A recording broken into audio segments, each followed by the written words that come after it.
diferente de la instrucción, que es un evento. Sin embargo, la instrucción forma parte de la educación.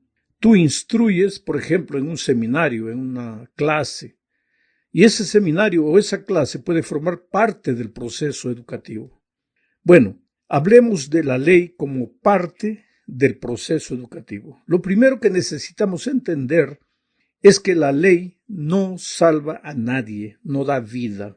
Solo Cristo puede realizar esa maravilla en la vida de las personas. Pero eso no significa que la ley no tenga un papel en el proceso de restauración del ser humano, porque educar es redimir, dice la sierva de Dios, y redimir es restaurar, o sea, volver a ser lo que un día era bueno y que se deformó, que se malogró, que se deterioró. Algo más que debemos decir es con relación al concepto de la ley. La ley no se refiere solo a los 10 mandamientos de Éxodo 20, sino a todas las enseñanzas de Dios contenidas en su palabra. Claro que los 10 mandamientos de Éxodo 20 son un resumen de todas las enseñanzas de Dios. Y todavía hay un resumen más corto, porque todo se resume a amar a Dios y amar al ser humano. Los 10 mandamientos se explican mejor, y todo el libro de la ley, el famoso Torá, los judíos lo llamaban así, todo eso forma parte de las enseñanzas divinas y son el instrumento en el proceso educativo. Explico mejor para entender el concepto de la ley. En el Salmo 119, por ejemplo, el Salmo 119 es el más largo de la Biblia, tiene 176 versículos, está dividido en 22 estrofas. Cada estrofa es una bella pieza de poesía hebrea. En las grandes universidades, cuando se estudia literatura antigua, se estudia el Salmo 119. Es un acróstico, porque cada primera palabra de las líneas de la primera estrofa empieza con la letra A del alfabeto hebreo. Cada primera palabra de la segunda estrofa empieza con la letra B, C y así. El alfabeto hebreo tiene 22 letras y el Salmo 119 tiene 22 estrofas. Es una pieza poética extraordinaria. Ahora, en el Salmo 119 se usa 8 nomenclaturas para referirse a la ley de Dios, las enseñanzas de Dios, las palabras de Dios, los caminos de Dios, los consejos de Dios, los estatutos de Dios, los preceptos de Dios, todo eso para referirse justamente al concepto de la ley, las enseñanzas, las instrucciones divinas, que son la herramienta divina en el proceso educativo del ser humano. Dicho todo esto, a modo de introducción, veamos ahora lo que sucedió con Israel antes de entrar a la tierra de Canaán. Moisés se levantó delante del pueblo y advirtió lo que está registrado en Deuteronomio 31, versículos 9 al 12. Voy a ir leyendo y comentando. El texto dice así: y escribió Moisés esta ley. ¿Por qué escribió? Porque lo que habla generalmente el viento se lo lleva. Lo que está escrito queda para las futuras generaciones. Y escribió Moisés esta ley y la dio a los sacerdotes, hijos de Leví, que llevaban el arca del pacto de Jehová, y a todos los ancianos de Israel. Vamos a parar aquí para comentar. Moisés escribió la ley, y vuelvo a repetir, no se refiere solo a los 10 mandamientos, sino a todas las instrucciones que había recibido de Dios, y le entregó a los sacerdotes, y después lo entregó a los ancianos de Israel. O sea, la misión educativa no es trabajo solo de los líderes religiosos. Para Israel no lo era. Era también para los ancianos, o sea, los jefes de las tribus de Israel. Era para los padres de familia. Quiere decir, la tarea educativa no puede ser como una pelota que es echada de aquí para allá. No, eso es responsabilidad de la escuela. No, eso es responsabilidad de la casa. No, todos tenemos que estar involucrados en la tarea de educar. Sigo leyendo, comienzo desde el principio. Y escribió Moisés esta ley y la dio a los sacerdotes, hijos de Leví, que llevaban el arca del pacto de Jehová, y a todos los ancianos de Israel. Y les mandó Moisés diciendo: al fin de cada 7 años, eso es para Israel. Lo que está queriendo decir el mensaje para nosotros es de tiempo en tiempo.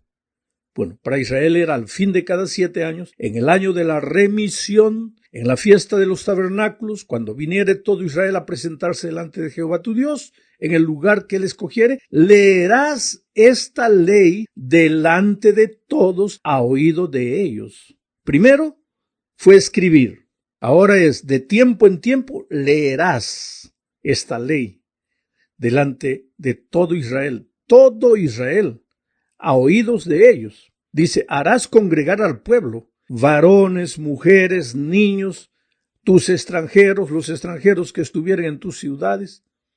Todo eso. La educación no se limita a un grupo de personas. Todos necesitamos ser educados, vuelvo a repetir, porque la educación es un proceso que tiene comienzo pero no tiene fin. O en esta tierra el fin es la muerte. Y en el cielo continuaremos siendo educados, ya lo vimos eso en lecciones pasadas. Pero varones, mujeres, niños, extranjeros, ancianos, todos estamos participando en el proceso educativo. Aprendemos y enseñamos al mismo tiempo. Dice, harás congregar al pueblo, varones y mujeres y niños, y tus extranjeros que estuvieren en tus ciudades, para que oigan, aprendan y teman a Jehová vuestro Dios, y cuiden de cumplir todas las palabras de esta ley. Mira el proceso educativo. Primero Moisés escribe, después el pueblo oye, y a medida que el pueblo oye, de tiempo en tiempo, escucha, vuelve a escuchar, vuelve a oír, ¿qué sucede? ¿Aprenden a qué? A temer a Jehová vuestro Dios y cuiden, dice, de cumplir todas las palabras de esta ley. Mira todo lo que envuelve la educación. Moisés escribe, el pueblo oye, de tiempo en tiempo sigue oyendo, finalmente van aprendiendo ¿qué? A temer a Dios. ¿Y para qué? Para cumplir. Todo es un proceso.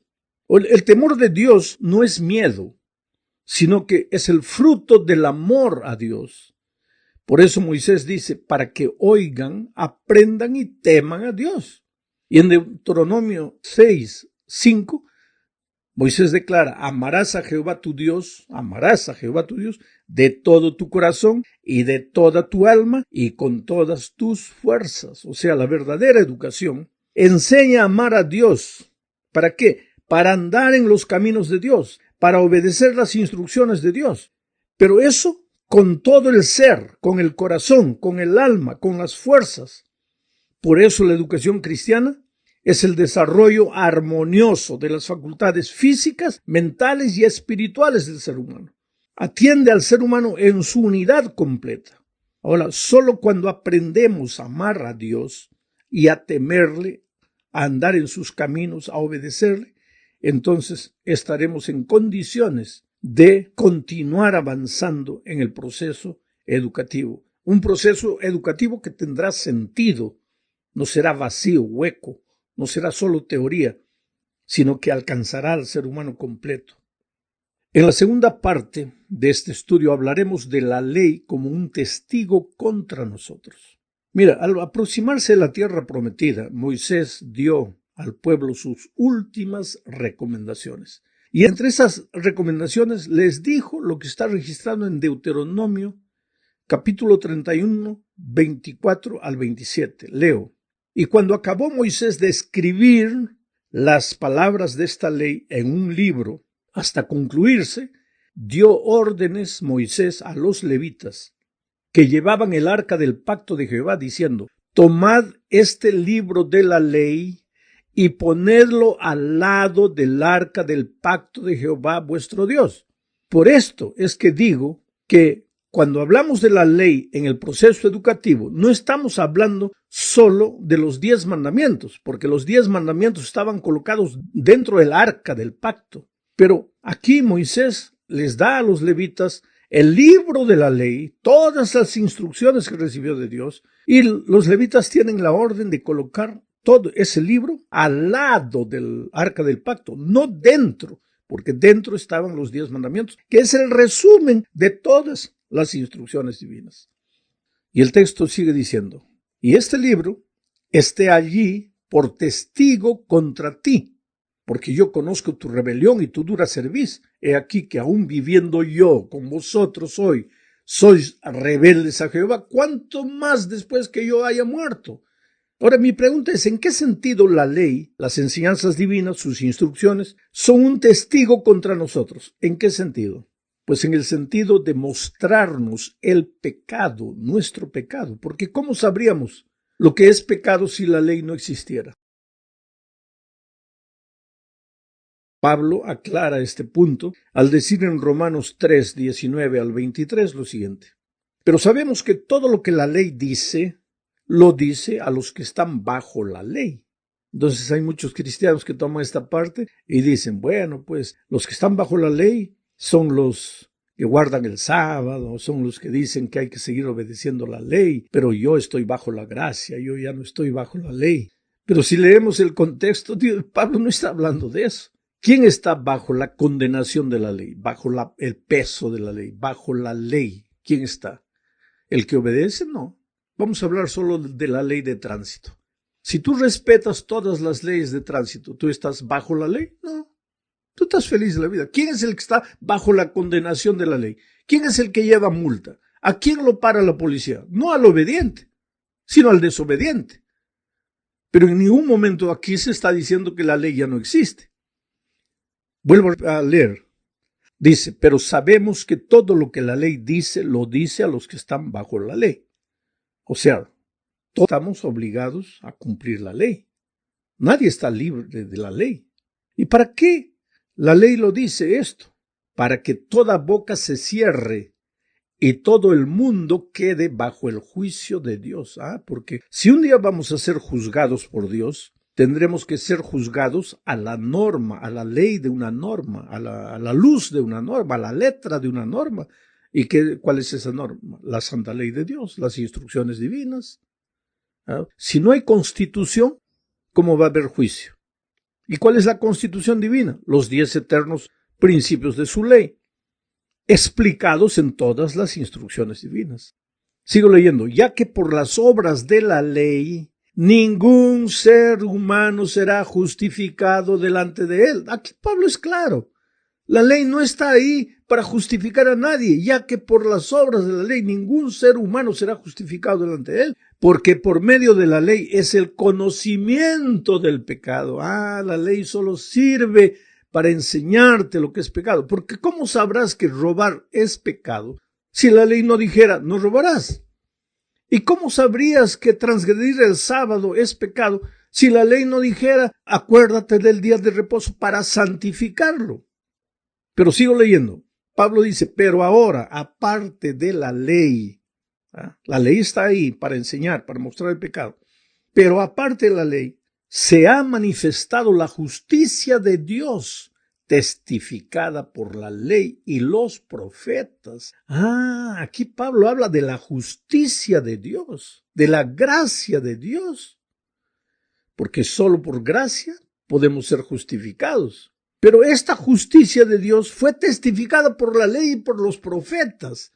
Entonces nadie puede decir que el tema de la justificación por la fe, de la justificación por la gracia de Cristo, es tema del Nuevo Testamento, sino que eso ya estaba escrito en la ley y en los profetas del Antiguo Testamento. La justicia de Dios por medio de la fe en Jesucristo, para todos los que creen en Él, porque no hay diferencia, por cuanto todos pecaron y están destituidos de la gloria de Dios. O sea, todos hemos pecado. ¿Qué cosa es pecado? Apartarse de Dios, apartarse de la justicia, entrar en el reino de las tinieblas, en el reino de la desobediencia, de la rebeldía, de la transgresión.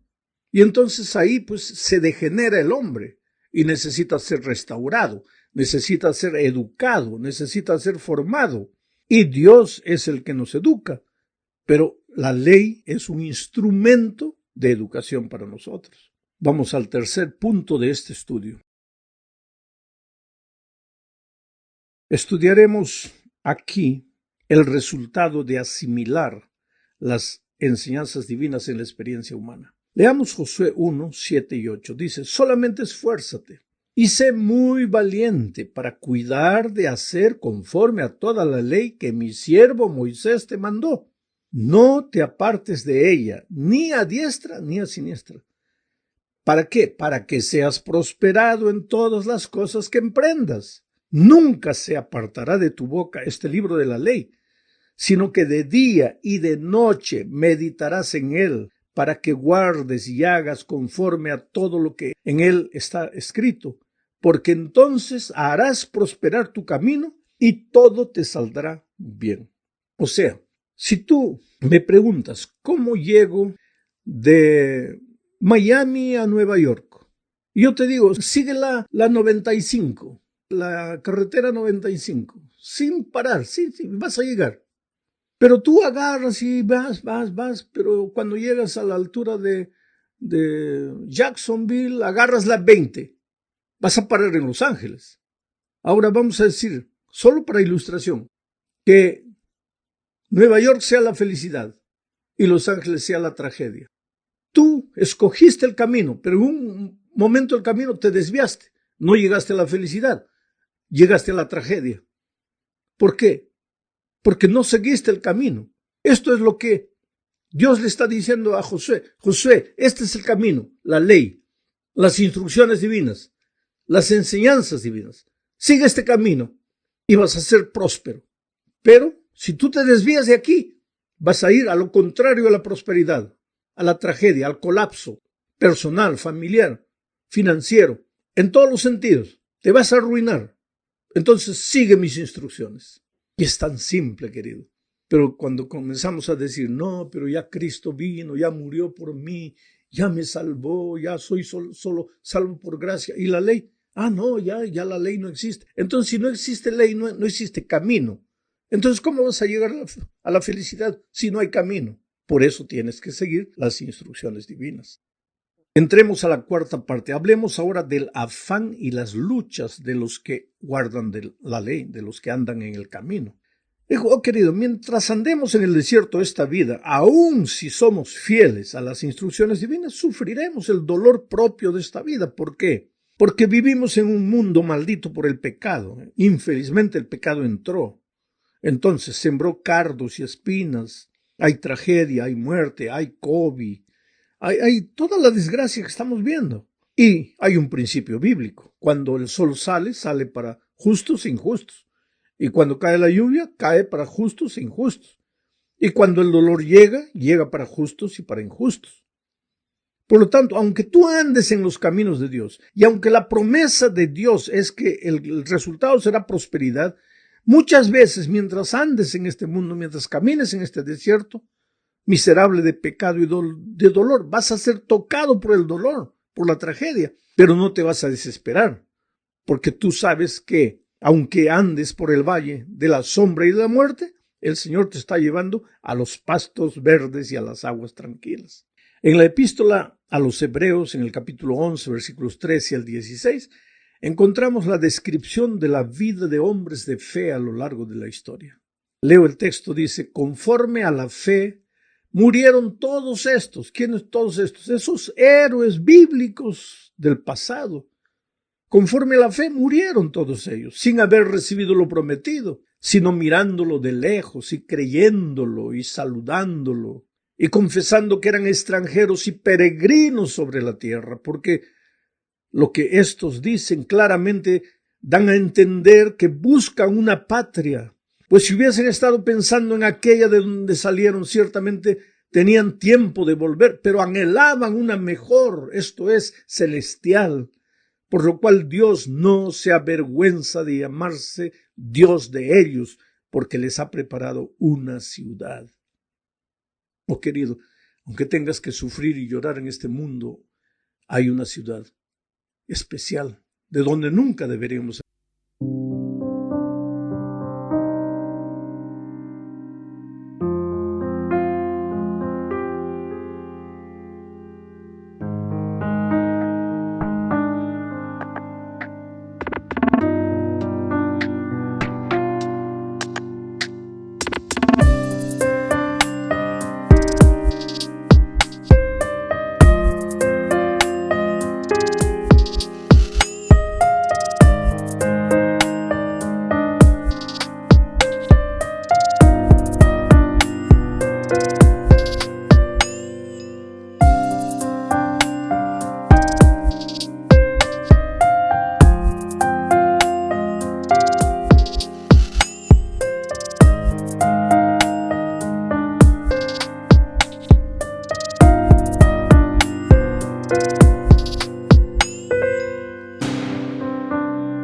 haber salido, pero a la que estamos retornando.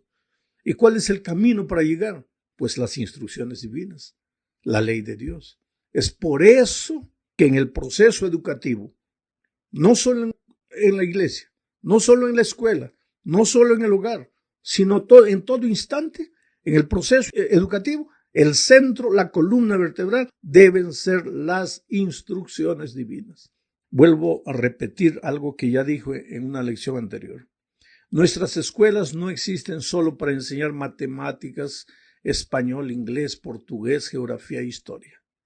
Debemos tener las mejores escuelas en eso, pero ese no es el objetivo, porque el objetivo de las escuelas cristianas es preparar al ser humano no solo para esta vida, no solo para ser un buen profesional, sino para la vida eterna. Y ahí entra el proceso educativo en las instrucciones divinas.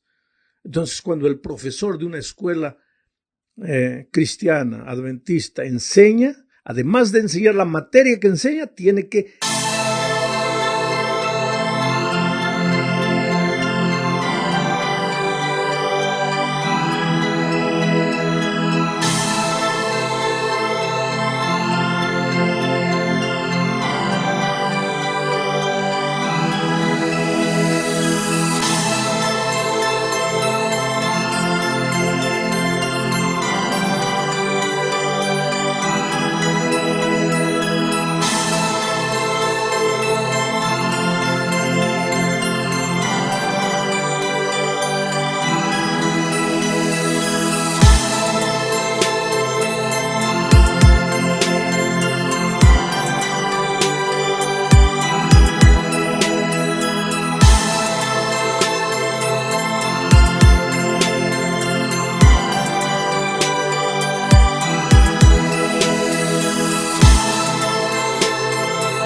relacionar lo que está enseñando con las instrucciones divinas, con el plan divino.